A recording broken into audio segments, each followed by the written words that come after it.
Hi hello friends, welcome back to channel. టెంకాయ నారును పడేస్తున్నారా? ఈ వీడియోను చూస్తే ఖచ్చితంగా మీరు పడేయరు. ప్లీజ్ ఈ వీడియోని స్కిప్ చేయకుండా లాస్ట్ వరకు చూడండి. ఆ టిప్స్ ఏమోని చూద్దాము. టిప్ నెంబర్ 1, షర్టు కాలర్ దగ్గర ఎక్కువగా గలీజ్ అవుతుంది కదా, మనము వాష్ చేసినప్పుడు కూడా నానబెట్టినా కూడా బాగా రుద్దాల్సి వస్తుంది ఒక్కోసారి. మీరు ఏం చేయాలి అంటే, మీరు యూజ్ చేసే ముందు ఫస్ట్ షర్టు కాలర్ దగ్గర, చేతుల దగ్గర మీరు ఏ పౌడర్ యూజ్ చేస్తారో ఆ పౌడర్ను చల్లి ఈ విధంగా స్ప్రెడ్ చేయండి. కాలర్ దగ్గర గలీజ్ కాదు, ట్రై చేయండి. ఈ టిప్ అనేది బాగా హెల్ప్ అవుతుంది. టిప్ నెంబర్ 2, నేను ఇక్కడ ఒకటి టిష్యూ పేపర్ తీసుకున్నాను. ఇందులో టాల్కమ్ పౌడర్ వేస్తున్నాను. మీ ఇంట్లో ఏ టాల్కమ్ పౌడర్ యూజ్ చేస్తారో ఆ టాల్కమ్ పౌడర్ వేయండి. అలాగే దేవుని పూజకు యూజ్ చేసే ఒకటి కర్పూరము తీసుకుని ఈ విధంగా పొడి చేసి వేస్తున్నాను. వేసిన తర్వాత బేకింగ్ సోడా కొంచెం వేస్తున్నాను.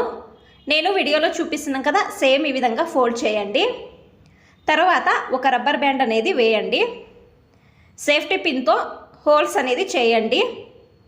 మీ బీరువాలో కబోర్డ్లో పెట్టండి. బీరువా కబోర్డ్ తీసినప్పుడు స్మెల్ వస్తుంటే ఈ పాకెట్ అనేది పెట్టండి. మీరు పాకెట్ పెట్టడం వలన ఒక మంచి స్మెల్ అనేది ఉంటుంది. ట్రై చేయండి. ఈ టిప్ అనేది బాగా హెల్ప్ అవుతుంది. టిప్ నెంబర్ 3, మనము గ్యాస్ దగ్గర సామాన్యంగా వంట చేసేటప్పుడు ఏం చేస్తాము, మనం వంట చేసేటప్పుడు కుక్కర్ సైడ్లో వేడిగా ఉంటుంది కదా, మనకు ఏమైనా వేడి తగిలినప్పుడు మంట అనేది అవుతుంది కదా. మీరు వెంటనే ఏం చేయాలి అంటే, కొంచెం ఆముదం నూనె ఒక బౌల్లో తీసుకోండి. ఇందులో టాల్కమ్ పౌడరు కొంచెం వేస్తున్నాను. వేసిన తర్వాత ఇది అంతా కూడా బాగా మిక్స్ చేస్తున్నాను. మీకు ఎక్కడ వేడి తగిలి ఉంటుందో ఆ ప్లేస్లో అప్లై చేయండి. ఈ విధంగా చేయడం వలన తొందరగా మంట అనేది తక్కువ అవుతుంది. అక్కడ మచ్చ అనేది ఉండదు. 3-4 రోజులు చేయడం వలన మచ్చ కూడా ఉండదు. ట్రై చేయండి. ఈ టిప్ అనేది బాగా హెల్ప్ అవుతుంది. టిప్ నెంబర్ 4, నేను ఇక్కడ టెంకాయ నారను కొంచెం తీసుకున్నాను. ఇది బాగా వేడి చేసుకోవాలి.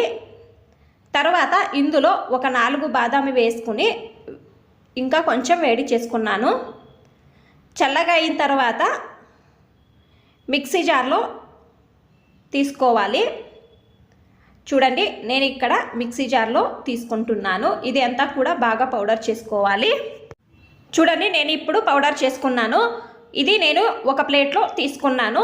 ఇందులో కాఫీ పొడి 1 టేబుల్ స్పూన్ అంతా వేస్తున్నాను. వేసిన తర్వాత ఇది అంతా కూడా బాగా మిక్స్ చేస్తున్నాను. తర్వాత ఒక చిన్న బౌల్లో తీసుకోవాలి.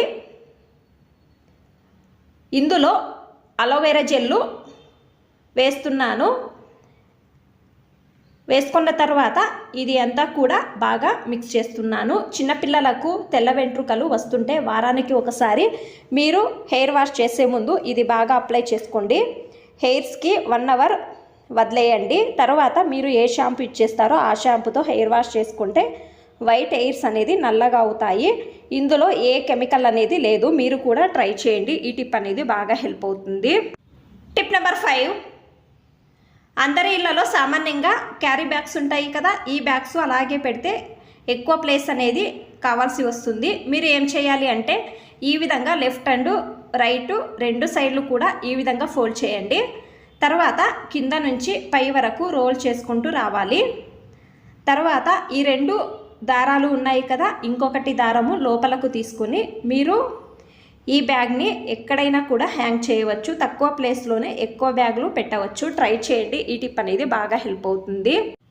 మీకు అన్ని టిప్స్ ఇష్టమైతే ప్లీజ్ ఒక లైక్ చేయండి. ఇంకా ఎక్కువ మంది నా ఛానల్ని సబ్స్క్రైబ్ చేసుకోకుండా చూస్తున్నారు. ప్లీజ్ సబ్స్క్రైబ్ చేసుకోండి. Thanks for watching. ధన్యవాదాలు.